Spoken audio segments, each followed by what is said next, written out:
One thing I do believe unites most of us is the concept of a ritual. So whether we come from different backgrounds, typically we all understand rituals. Whether you are of a divination or whether you're part of a certain religion or even on a secular platform. With a ritual, we see a initiation, a ceremony, and those who are participating, those who are spectators, are all a part of it. They're all giving their energy in acknowledgement of it. So on a secular platform, think about a graduation or an award show or the Super Bowl.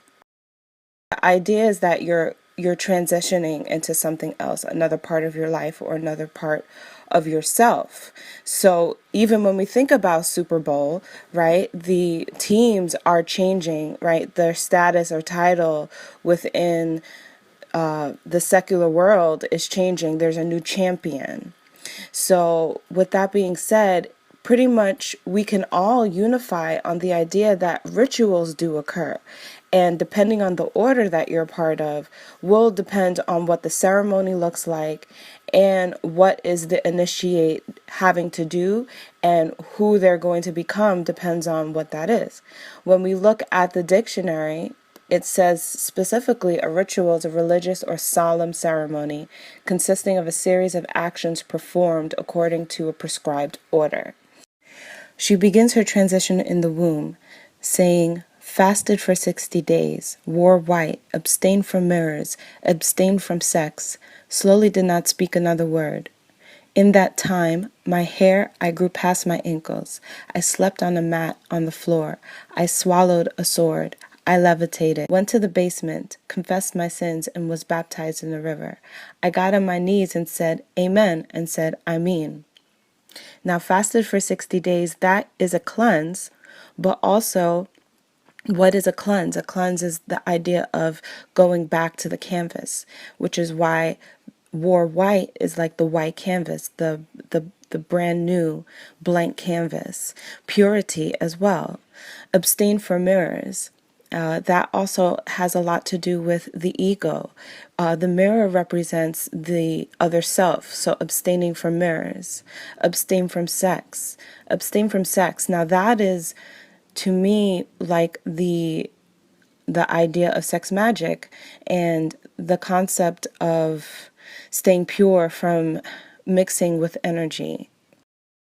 These first few lines are talking about becoming brand new, going back to purity.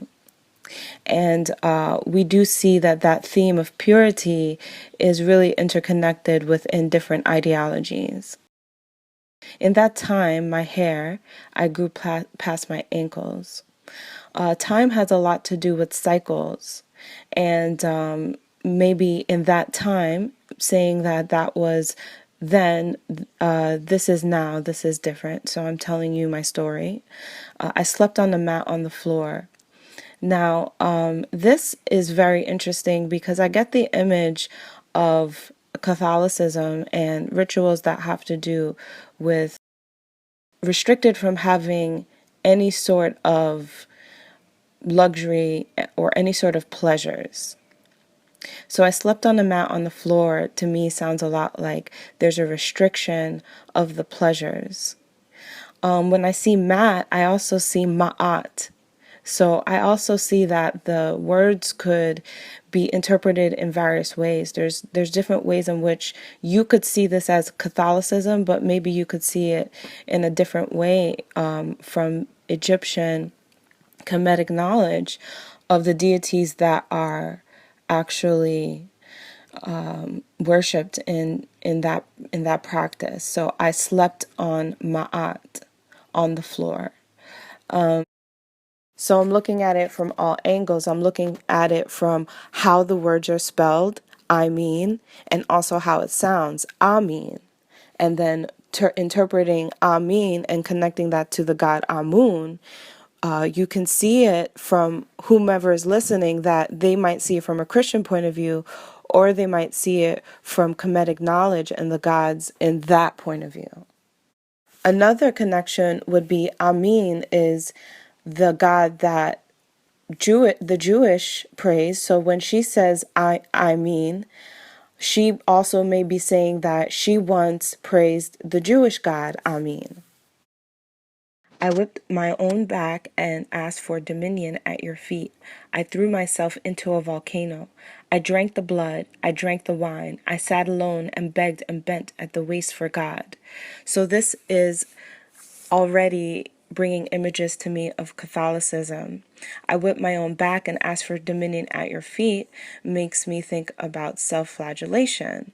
And this is a religious practice that is used in the idea of criticizing oneself and cleansing oneself, right? So self-flagellation is a self-flag, right? So we are giving up the humility, we're giving in, and the action of flogging oneself, using an item to hit your own back, especially in very disciplined rituals, is why they would do that. So this is already the image that she's bringing in. And then so basically, when she says, I threw myself into a volcano, it's the image of putting yourself in a hot position. So it's the idea of mutilation, even with the idea of self-flagellation. And when we think of mutilation, that is self-injury, self-harm, cutting as well, and any intentional injury to one's own body. So usually self-injury leaves marks or causes damaged tissue. And it also is known to be a part of rituals that have to do with branding hot objects on ourselves, right? So putting a mark on ourselves. And then she says, I drank the blood and I drank the wine. Now, these two images bring together two rituals that I can think of that are both Christian and Catholic based, as well as orders of different societies. One very spiritual, ancient practice is of the African spirituality. And in the Santeria, they also do a ritual in which they drink the blood of an animal in order to partake in a ritual to connect that being to a specific orisha and to make that being become a priestess. So that is really what I'd like to bring out today, because that is more of the unknown practice that is not seen as much in present day mainstream history. We're taking on a transition. We see Beyonce in the Marie Laveau persona with the scarf, and she is in a bathtub where she is cleansing herself of her dirt, right? She's bathing. And then we see a jumping into the water where we're going to confess and tell what we have done with our time. And the past has now brought us to the present where we are becoming something brand new. And we see her take in that chi. She's bringing in the water. She's cleansing herself of the water. And she is initiated into something else, which brings us into the image of her coming out. And that is basically what all of this is about. It's the rebirth. And even as she goes into the next song, she's coming out of the womb. The image is water spilling through the doors, right? The water is spilling out, and we see her transformed into a new entity. And this is now who we need to discover who that is.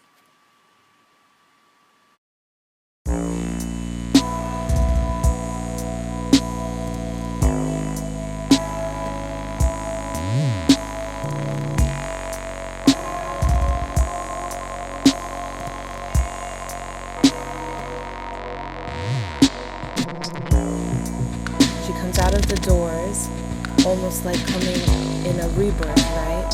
As the mother breaks her water and the baby comes out, the new entity comes out, and she walks through the streets in the deity that we often know as Oshun from African spirituality. And this is a song that shows how it is that she feels about love. And she's saying that they don't love you like I love you. And Oshun is typically known to be a deity that governs over fertility and love and beauty, very similar to the Venus principles in astrology and Taurus and Libra. As I've mentioned before, that Beyonce has a strong influence of Libra in her chart, strong influence of over women and her persuasion over women. So this is Oshun's coming out, right? Because we are not as familiar with this knowledge of these deities in this way. And so this is Beyonce's coming out with a new energy, but it's also the revealing of more ancient and spiritual gods and god concepts as well. So Oshun's coming out is really for everyone who's watching, because now this idea of a past god that isn't as tied to Catholicism and Christianity and even Judaism, this is a brand new face, but she's been there all along, right? It's the secrets of the mother, in which the African spirituality has been hidden, but now it has a new voice. And it has a new platform that everyone, virtually millions, billions of people, are now being revealed to about who Oshun is and what she represents. And for those who are already in study and working with the energy of Oshun and the Orisha of Oshun, what they know and the story behind Oshun is very interesting, because it has a lot to do with the representation of the feminine principle. So when we think of Oshun, her story is that she wanted to work with the masculine energy. She wanted to come down to earth to work with the masculine energies, but she felt too small around them. She couldn't fit in. They didn't even want her there. And she kept coming, kept trying to come in, and they wouldn't allow her. They wouldn't allow her to come in. So that's really interesting, because what the story says is that she goes back to the god Olo or Oludumare, and she asks, what, like, she doesn't want to do it anymore. She doesn't want to participate. But what ends up happening is that because Oshun doesn't want to participate, right? Because she doesn't want to participate, they can't grow anything on earth. The gods can't grow anything. They are, trying to plant and bring bring life, and you can't have life without the waters. So the deity of Oshun was able to show them, like, that you need me in order to manifest, in order to grow. Oshun represents that attraction that makes the birds call, that makes the animals want to reproduce. Oshun represents the magnetic attraction in that sense. She shows you how we can't all be connected, because we can't accept me. We can't accept my place in history, and how it is that I have been influencing the women all along. And the idea of these spiritualities have been spread apart and had to be hidden under the names of the saints because of the history of slavery. So the true hide behind slavery is the fact that the spiritualities were not public anymore. They had to be hidden. But now here's a platform for Oshun to come out, and she's coming out, but she is really supposed to be the god that represents love and beauty, right? But she is not really showing. She's not really showing as much.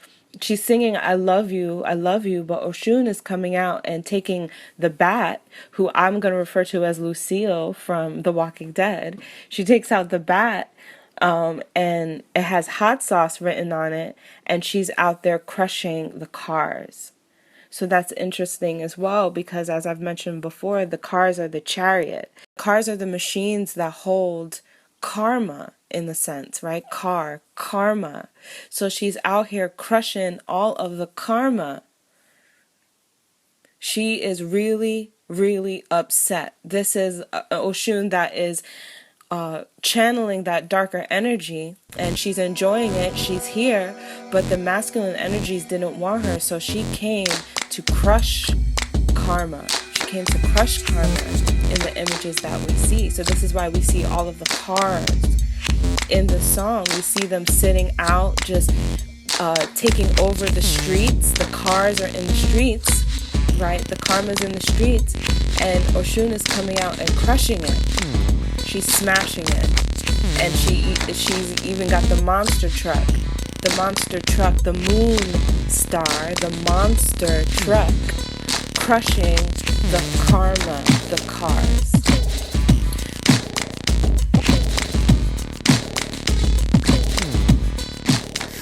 So Oshun, the goddess of fertility, is showing and demonstrating to us an aggression. She's coming in with a lot of that fire to it as well.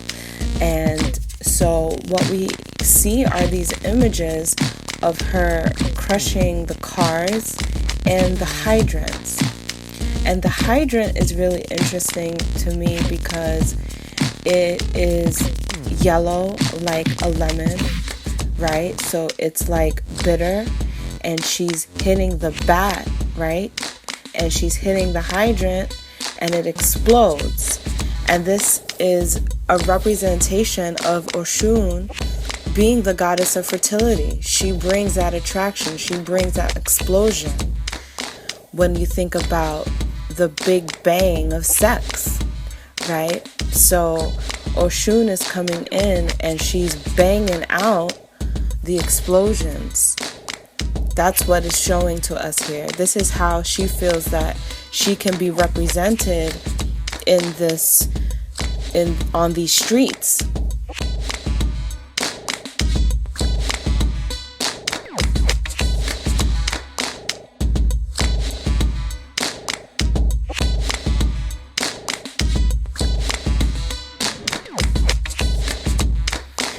Fire hydrant is really interesting because it connects to Beyonce's Crazy in Love. In Crazy in Love, when she comes out as her new self, she actually kicks out the fire hydrant and it busts open. So I see that Oshun has really always been around, right? And we know that as well. It's always been a hidden concept, but even with the concept of Beyonce, Oshun has been working through her as well, because we even see that fire hydrant busting out in the beginning of her career. So that's a symbolism there of the fire hydrant. Again, and let's remember it being called lemonade, and the idea of making something bitter, taking something bitter and making it sweet.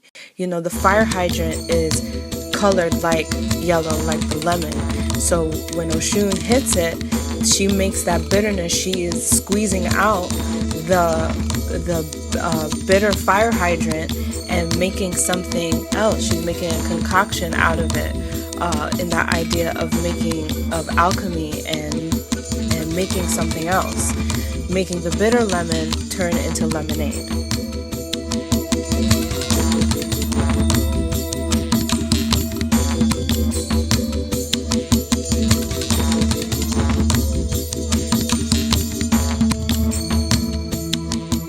So Oshun governing the rivers, right, like the Nile River, and Oshun being the goddess of ocean as well, right? Oshun, ocean.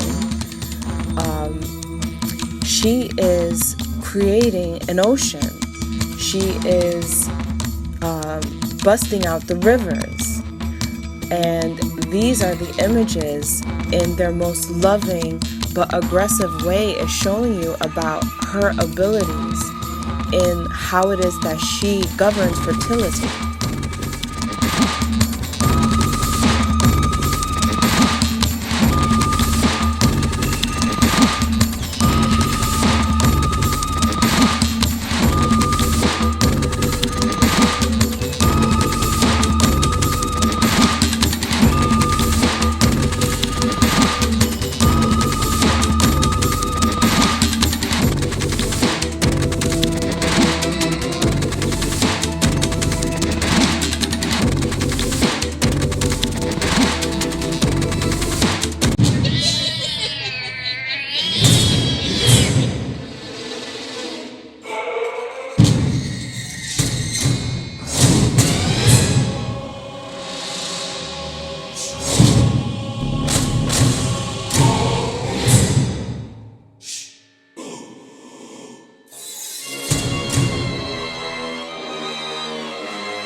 as we connect everything together, we can see that the bat is really an important object, as the boy, or the bat boy, takes back the bat at the end.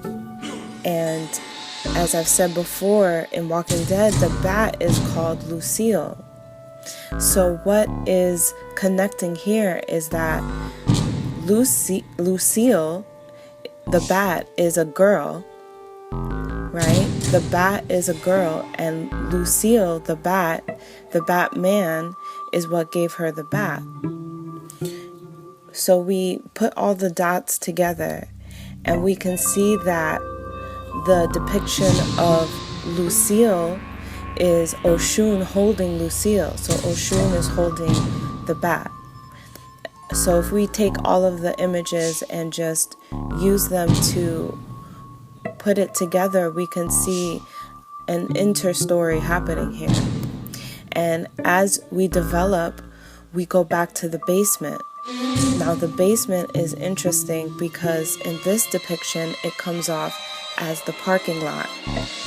And this is just through imagery. When you think about going down to the basement, you're also, these images of a parking lot is a parking lot that is, going down into a parking lot.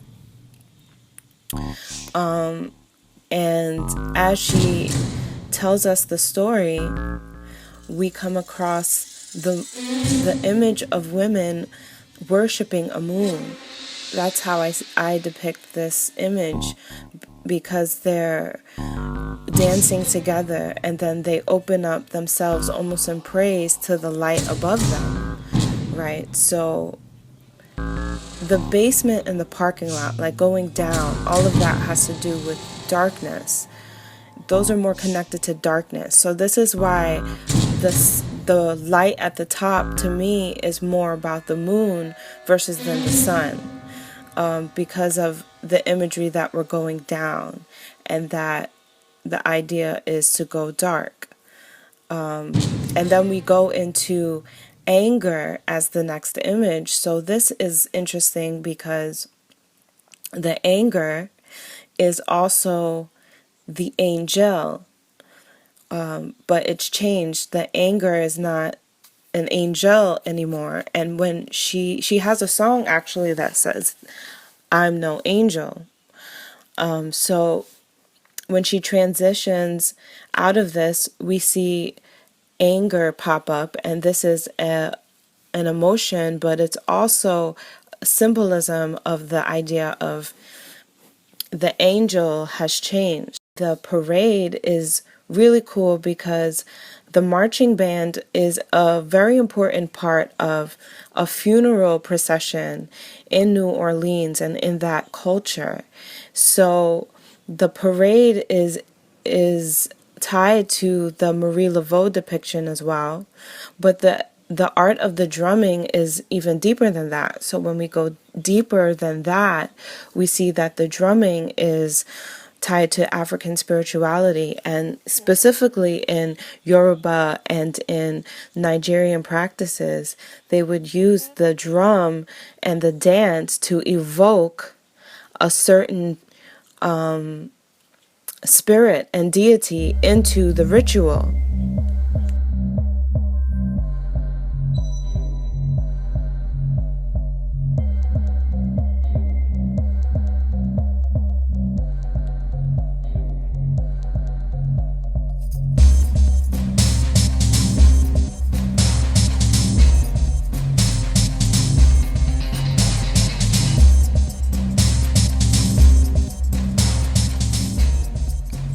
So the flow that is coming out of this anger and this frustration that is Oshun with the bat, we see a new being come upon us as the women dance in the basement and bring a ritual of their own to the basement.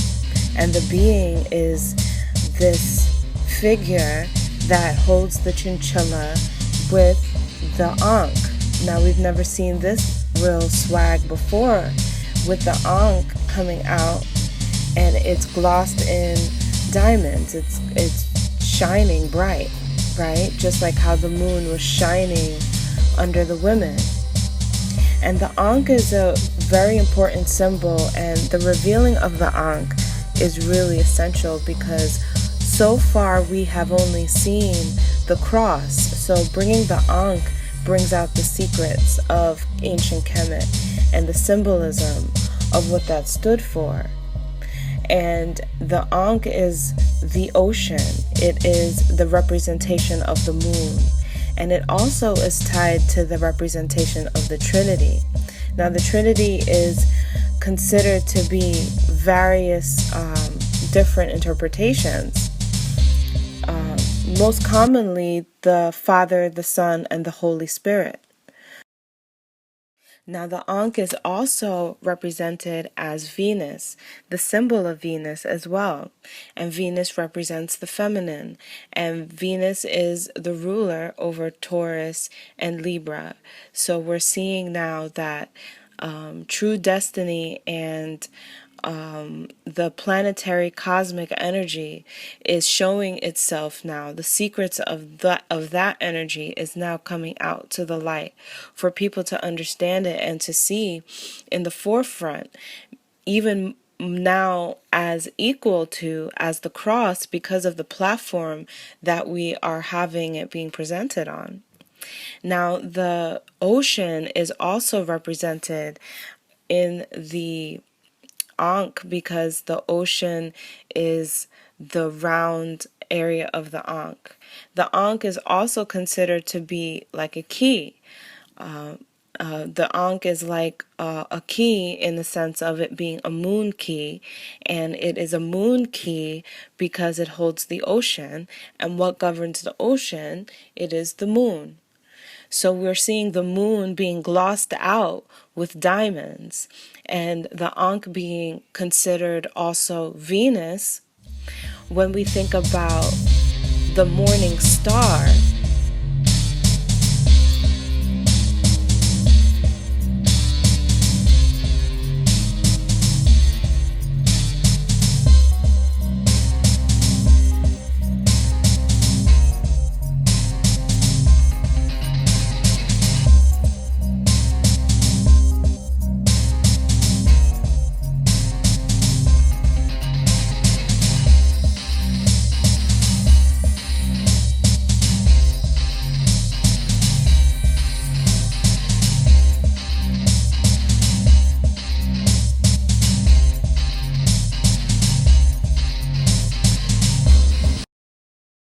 now Venus also is tied to the Star of Bethlehem. So when we think about Venus's role in the stars in the sky, there is an idea of Lucy in the sky because Venus is Lucifer, the morning star, which is often depicted in interpretations of the Bible. So what we may have perceived as Lucifer to be a male energy, the other half of it is that the idea of the morning star also is feminine energy. So when Venus and Jupiter come together, they create the symbol of the Ankh as well as the four.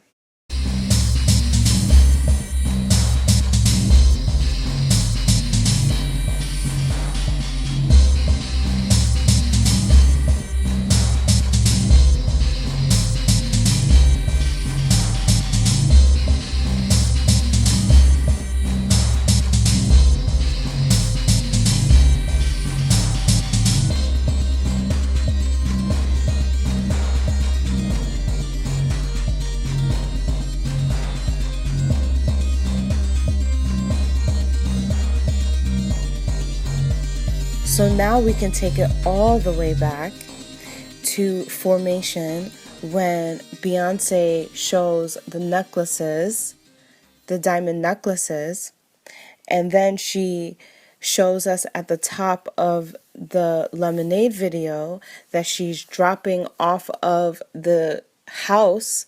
She is flying in the sky.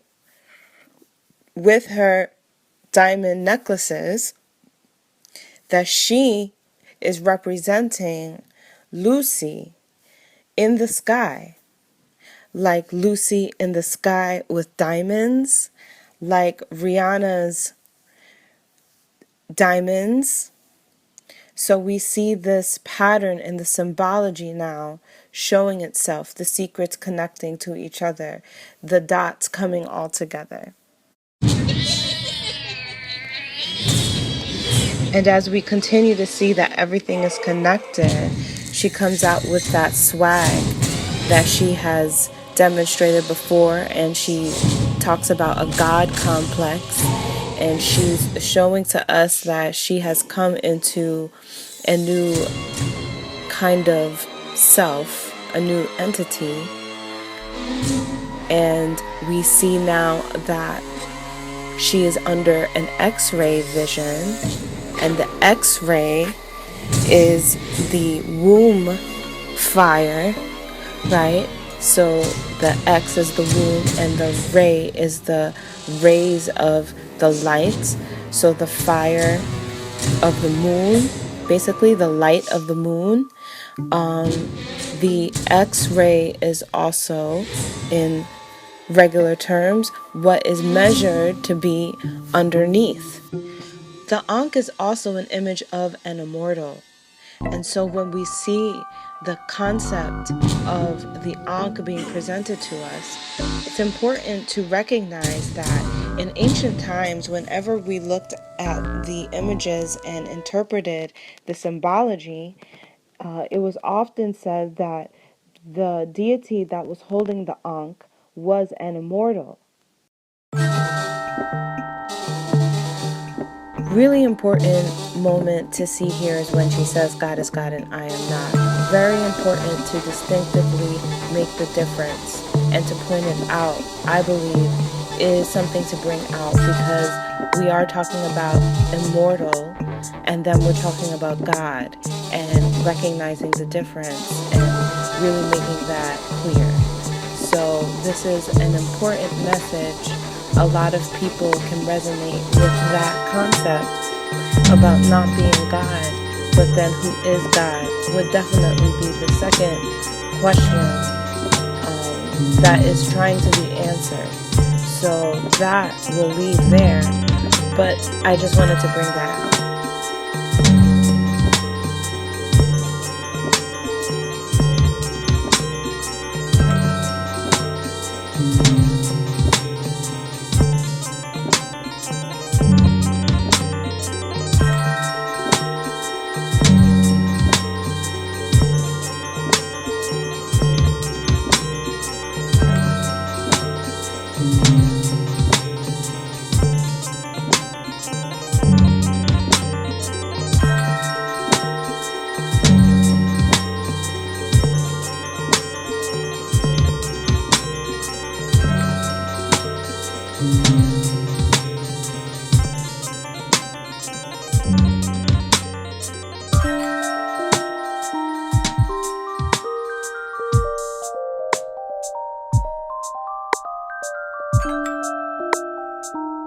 So the owl is connected to the seer of the dark. The owl is connected to the idea of a messenger, in the idea that it is a communicator, but it brings the communication through going deep into the dark, into the blackness.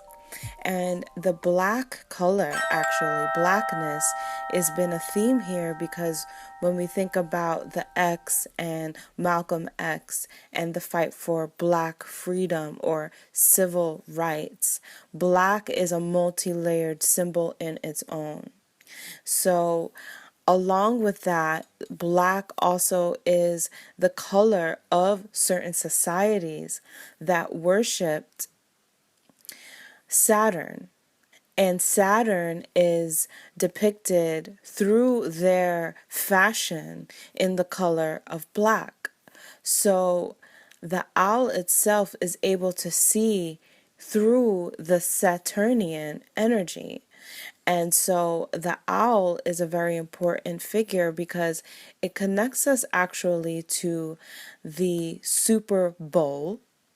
And the Super Bowl is basically the super owl. And the Super Bowl is the owl. And so what we're seeing is that the owl is being brought up. It's coming up. It's in the concept of levitating at the Levi Stadium.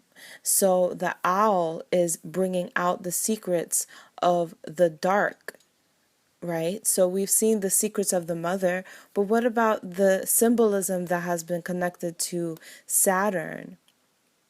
And the owl bringing up the symbols of Saturn. You see, so we went into the idea of the beast in the Baphomet when it's connected to the XXX, right? So the beast or the bull is often also considered a symbol of Venus, right? And the bull is also connected to the occult practice in certain societies in which they would worship the bull god Moloch. And this society was actually exposed in a way for being seen in places like Bohemian Grove, where they mock sacrificing children to the god Moloch.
And 22s, master numbers through and through, melodies and harmonies, cycles working trinities, vibrations measured in numbers, languages are signs and numbers. Told you it's too late. I see numbers, I see patterns.